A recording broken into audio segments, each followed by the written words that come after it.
Welcome. My name is Severin Garrett, and this is our Team Health for Life Monday night call. Happens every Monday at 8 p.m. Eastern, 7 p.m. Central.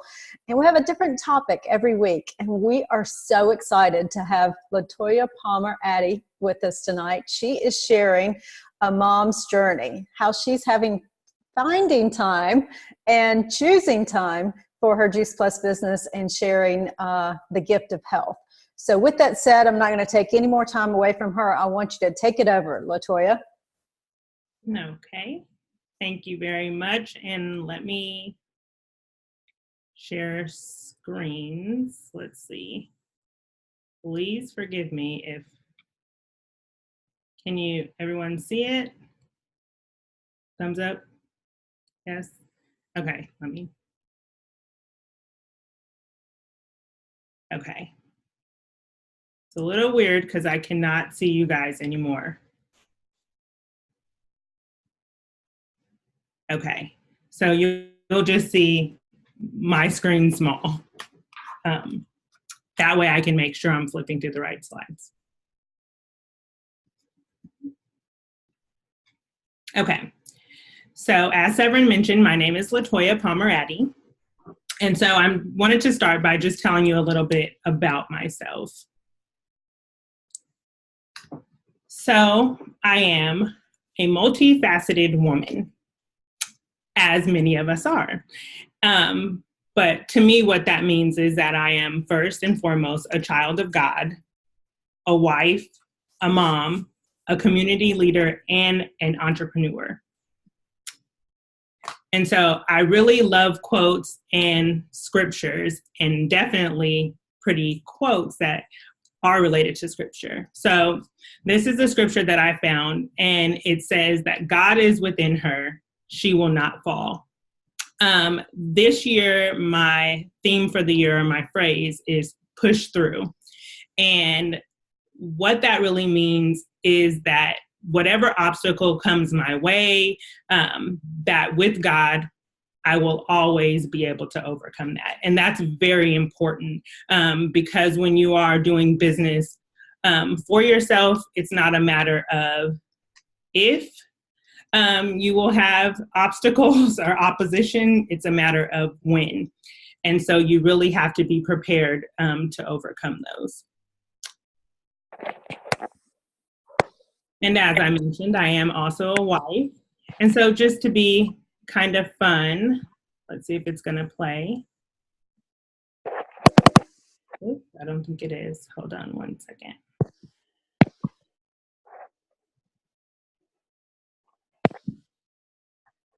So this is a cute little video of me and my hubby at conference. And so I just thought that was really cute. He is a business partner of mine.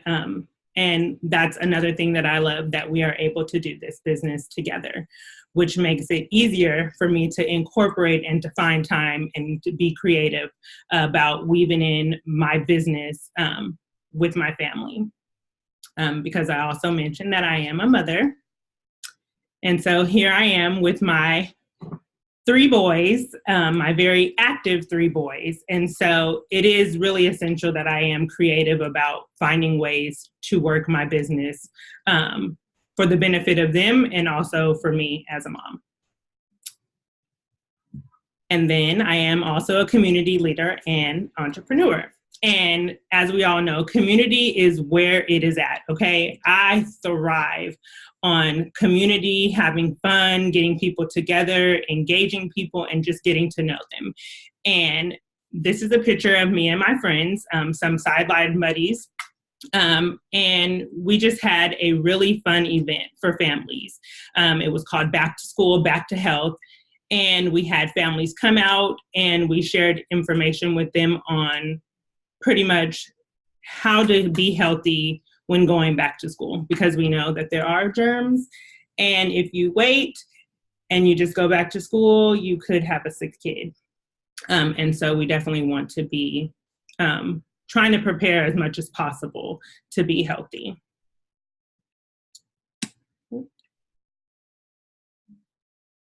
And so my why is very family focused. And that's important that you identify what your why is and be true to that. Because if not, you will have internal conflict, and that will cause stumbles in your business. And if you do not believe me, I certainly can attest to that. I had an aha moment when I went to conference and really just kind of understood what duplication was and what it was not. And so just really had to come home and kind of assess what I was doing and how I was working my business.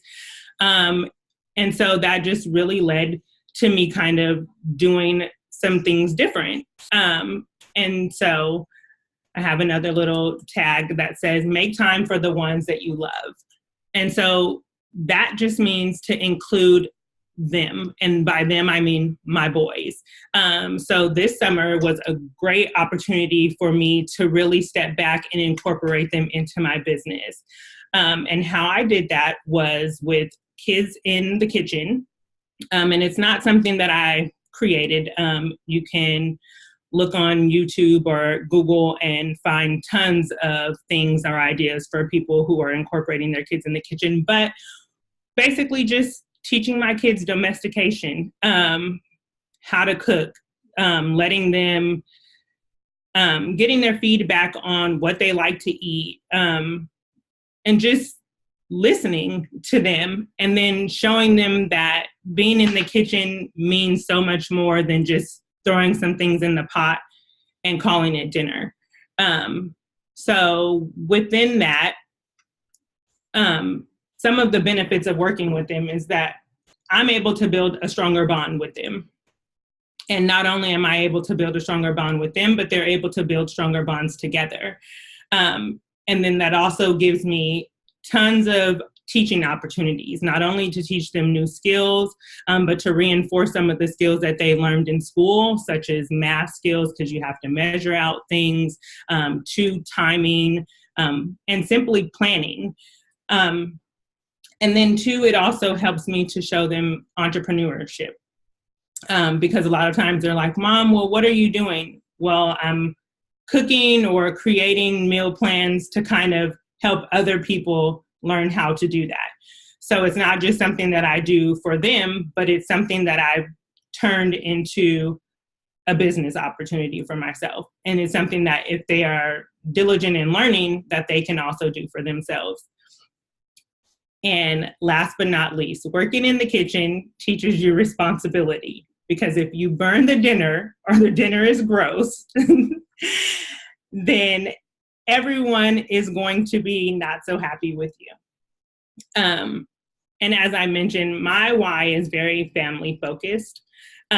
So incorporating my kids into my business that way has definitely strengthened my why. And then it is the funnest thing ever to see my kids in the kitchen, learning, cooking, and just taking so much pride. My oldest smiles all the time. And so it is just amazing to see his grin from ear to ear. And then we also started Kids Combo. And while we haven't done as much of it as I'd like, because we did take a road trip to California, just me and the boys. So that took us 3 days there and 3 days back. But I had the time freedom to do that. But we didn't get to tape all of the episodes that I would like to have taped. But a thing that helped me to come up with this idea is the quote, and it says, "You only have 18 summers with your children, so make them count." And it says, but you also have 18 whole years with them. That's fall, winter, springs. So it's okay if the summer is not as perfect as you wish it would be. And I don't know about you all, but I am very type A. And when trying to incorporate children, it is never perfect. And so you definitely have to be flexible. And so just that road trip that we took, it really helped me to get to know them. And that was the whole premise behind Kids Convo. So we would basically have us gathered at the table and just having real conversations where we come up with a theme or a topic and then we discuss it as a family. And I want my kids to be able to express themselves, and just to see that their voices are powerful, because that's important. And especially if you learn it young, that will definitely translate as you get older. And it also helped me to really see how talented my kids are. My son, Jemias, he actually created our theme song, and he created it on GarageBand, which is a Apple app. And so I can't wait to incorporate that into our actual Kids Convo session, because how cool is that he actually is taking the time to use an app and create stuff for our programming.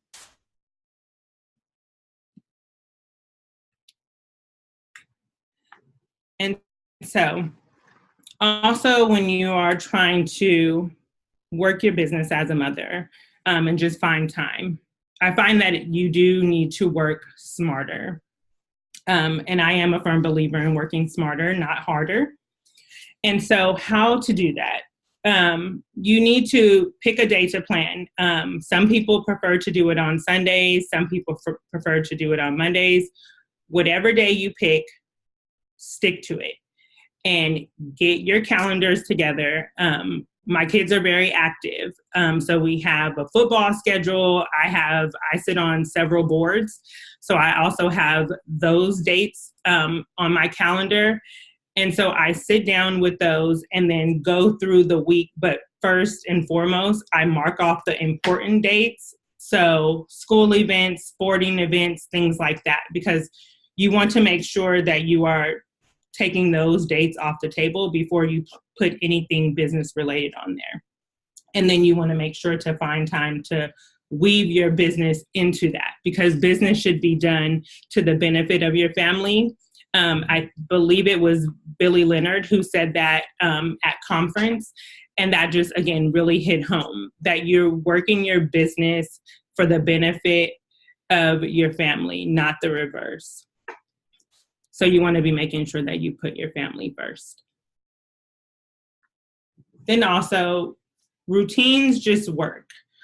So create a routine that works for you. But while doing that, remember, you need to be flexible. You need to be honest.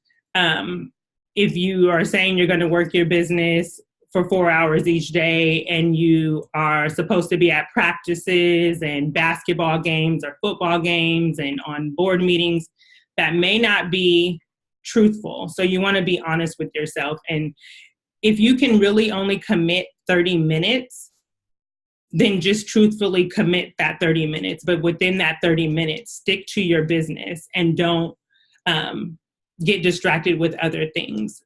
That way you can feel good about it. Whatever you accomplish in 30 minutes, you can be, okay with that, versus spending an hour, but being on Facebook for 20 of the 60 minutes and then saying like, oh, there's so much more that I could have accomplished. So to avoid the guilt trip, just be honest. And as I mentioned, you want to be creative. So I've weaved my children into my business, which allows me to have more time, especially because it is summer. And, that will look different for everyone. So just kind of find what works for you. And then, as I mentioned, you want to protect your time. And what I am really learning now is to say no to things and to just be okay with it. I don't really need to provide an explanation. My time is my time. And that's okay. And if people have an issue with it, you can apologize, or, just kind of tell them what your goals are. And if they don't get it, then it's not really your priority to convince them. And then my favorite thing is to is Instacart. And I have a picture of Instacart, but that could be any type of service where you are outsourcing some tasks. I started using Instacart for grocery shopping because I was spending probably about 2 to 3 hours on grocery shopping, and it was not fun. And I have a family of 5, so we have to eat. My kids could probably survive on cereal, but me, on the other hand, I cannot. So we outsourced. And so we order our groceries online, and they're delivered to our door. And so we're only having to pick them up, or not pick them up, sorry, put them away. And then 2, also delegating some things. So if you have a spouse or a significant other, or if you live with someone like a roommate, trying to delegate some of those tasks to them. And that probably is a conversation that you need to sit down and have, an honest conversation, to see what you can delegate to them, and to see how you can kind of move around some responsibility so that you have more free time to do your business. And then this is definitely one of the hardest things for me, is to ask for help. People are willing to help. You just simply have to ask. And then also you want to remember that working smarter, again, looks different for everyone. So while what I do may work well for me, it may not work for you. So just find what works for you. And then in that, you want to, while you're working smart, you still want to be building relationships, because relationships matter. And you want to be intentional with those relationships. And this is where I find that I probably have been the least creative, but I am definitely working on that.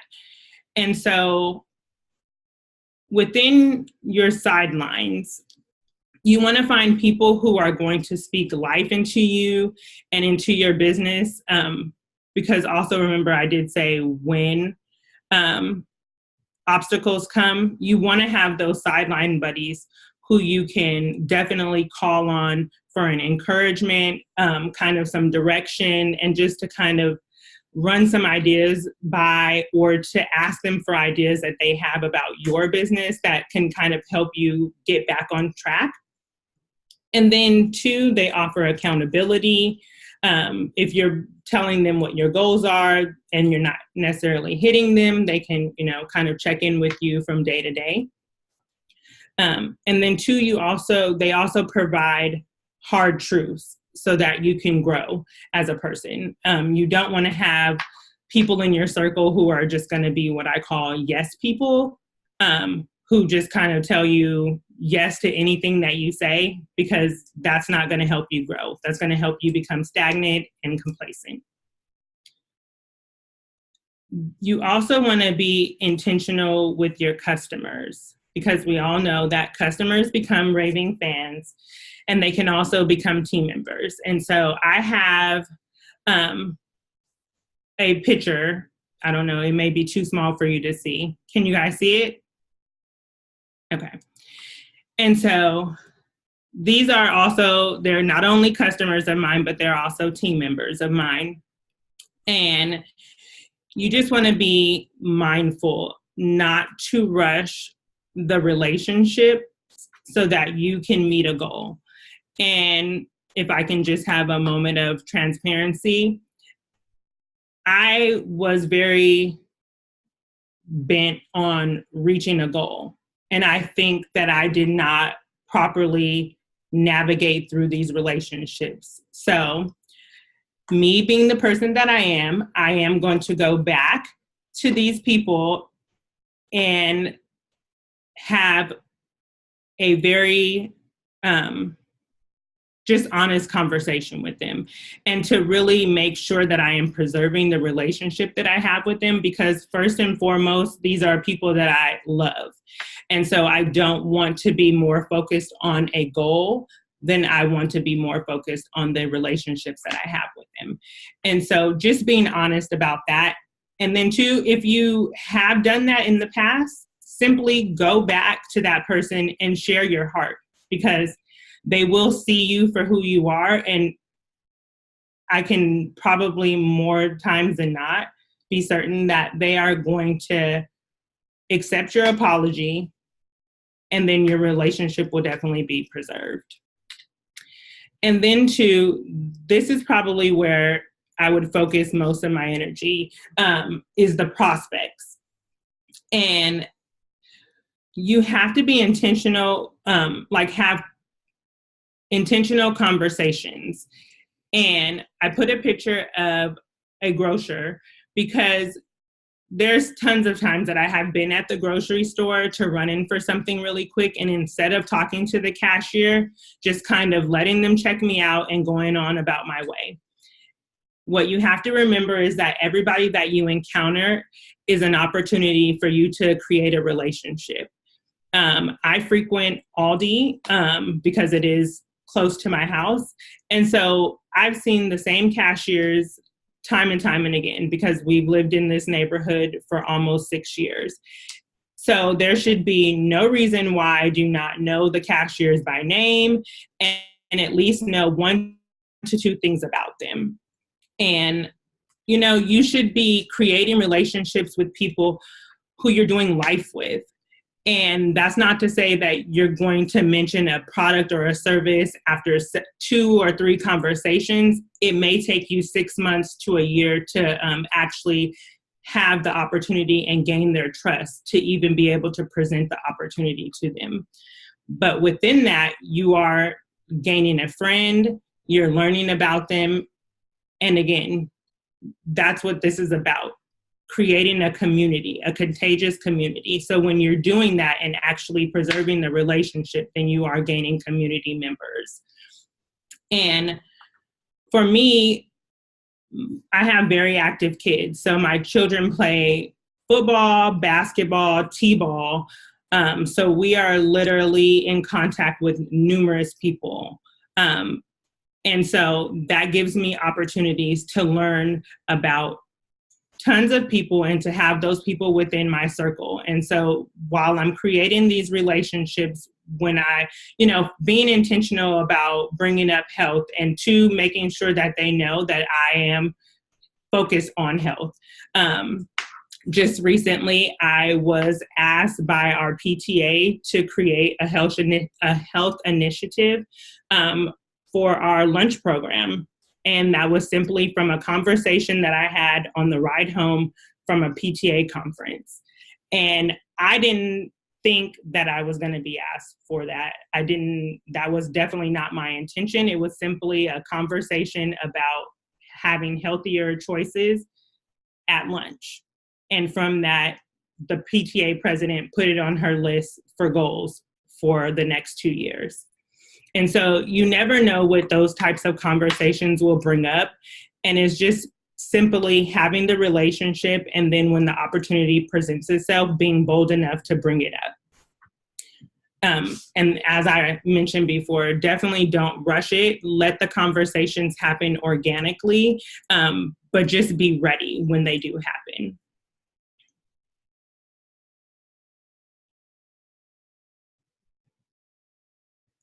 And so I want to leave you with this quote. It says, "We women have a lot to learn about simplifying our lives.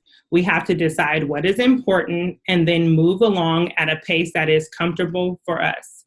We have to develop the maturity to stop trying to prove something. We have to learn to be content with what we are." And so that couldn't be more true. I think that being in business for myself has definitely helped me to learn that while it is a business and it is very fun, there is still work that needs to be done. And so in that, you have to have the maturity to say no to things and to be diligent and consistent about finding ways to incorporate what needs to be done in your business into your everyday life. And I think the more that you are proactive about trying to marry the two, it will definitely make it easier for you. And at least in my case, that is definitely what I have found. And so I would love to open it up for questions. Severin, I'm not sure if you wanted to turn off the recording or